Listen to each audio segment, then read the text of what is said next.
So now we're going to see how the protein is made. So we're going to zoom in on this part.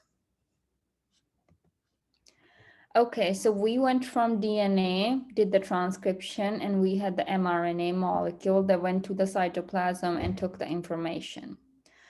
So this is the DNA template strand. Once the information was copied, this is the RNA. You have the U here. The information went in the cytoplasm. So think of this as alphabet. So if you have a word B-O-Y, boy, that gives you a word. So those three letters give you a word. C-A-T, those three letters give you a word, cat. So just like that, these letters are read in three. So three letters here is gonna make a codon. This makes another codon. This makes another codon. So that codon is going to correspond to amino acid. And the amino acid is brought in by the transfer RNA, tRNA, and it's attached there.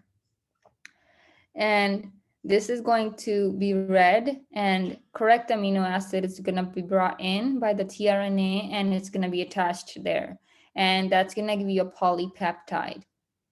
Poly means multiple, and these are held together through peptide bonds. So it's called polypeptide. So this is the amino acid sequence you're going to get if you read this information. A codon is a 3-nucleotide sequence that encodes for one amino acid. And how do you know, these three letters stand for lysine. These three letters stand for serine. These three letters stand for valine. So for that, we have a chart. So I'm going to show you that. So the genetic code shows which mRNA codons correspond to which amino acid. And you find this out through a chart. This is the chart.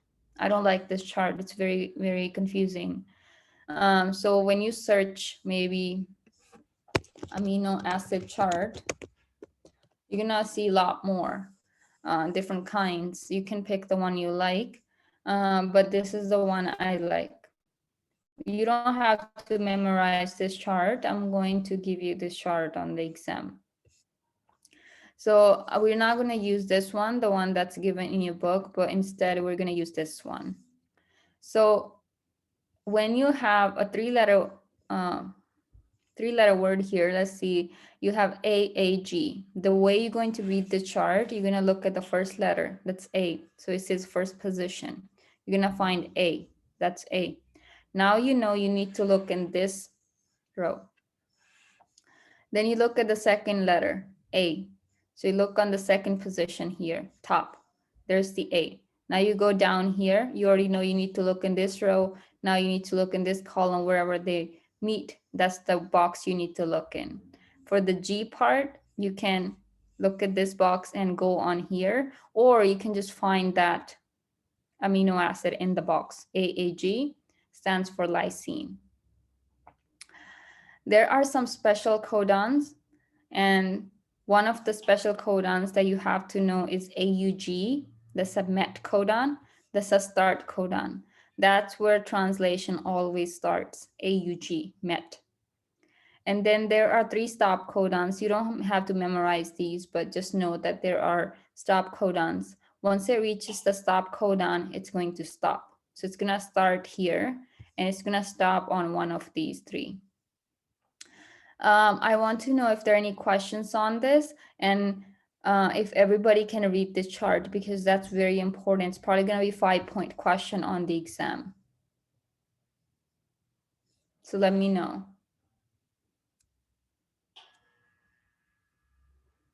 So let's do one more. Here's UCA.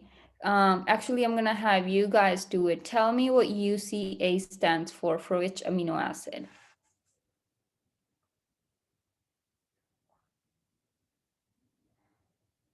So go ahead and read the chart and tell me which one it stands for. SER.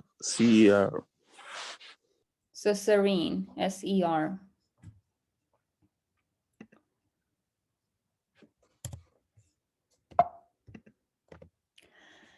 So I said this before too, transfer RNA or tRNA is the one that's going to carry that amino acid. So we learned there's a codon. The mRNA has the codons. And what attaches to those codons is anticodon.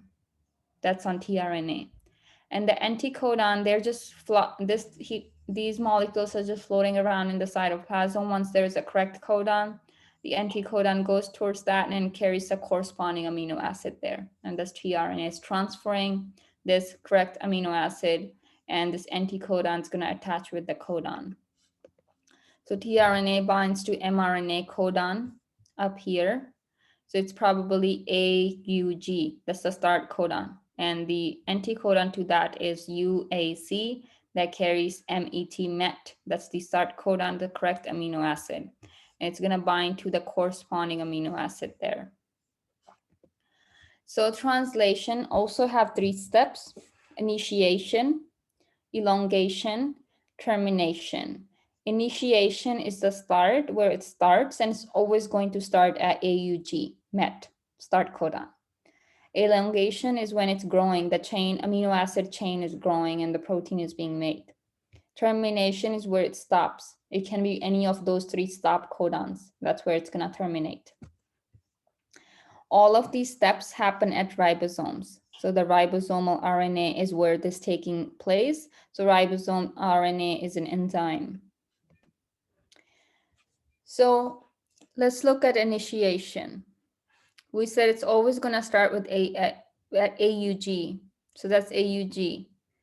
Anticodon is on the tRNA, UAC, that carries the correct amino acid, MET, start codon. So we said this is happening at the ribosome. So think about this ribosome. It has a small subunit and then the large ribosomal subunit. Think about this as a mouth. So this is the upper jaw, this is the lower jaw, and these two close together. And inside, this is what's happening. So the first tRNA molecule binds to this codon with the anticodon and brings in the amino acid. It's always going to be complementary. So the next anticodon for this GGA is going to be CCU. So it's going to carry the amino acid here. So there you go. So you have CCU, and that's the anticodon. It brings the glycine with it. That's the corresponding amino acid. And amino acids, they bond covalently. So you can see it's bonding covalently. And this is the ribosomal RNA. That's where this is happening. Small subunit, large subunit inside. This is what's happening. This is the mRNA molecule. This is tRNA.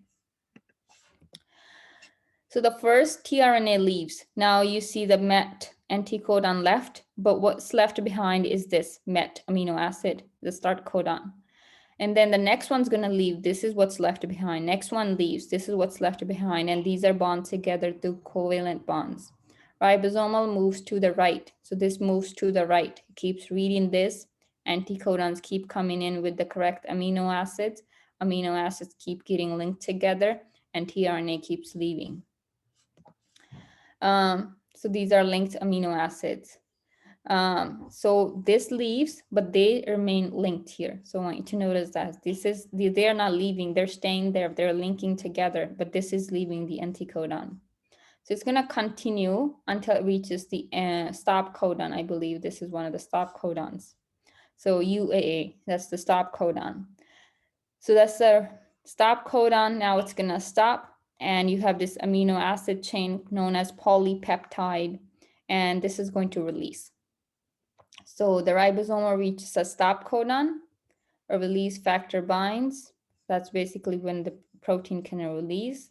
The polypeptide detaches from the mRNA. It detaches from this mRNA and it folds into a functional protein. So we learned there's a, primary shape, secondary shape, whatever needs to be done happens. So that's termination and a release.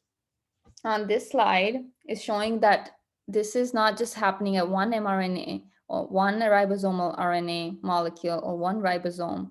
This is happening at the same time at multiple ribosomes. So it's more efficient when it's happening at multiple ribosomes. And this is a polypeptide chain. It keeps growing.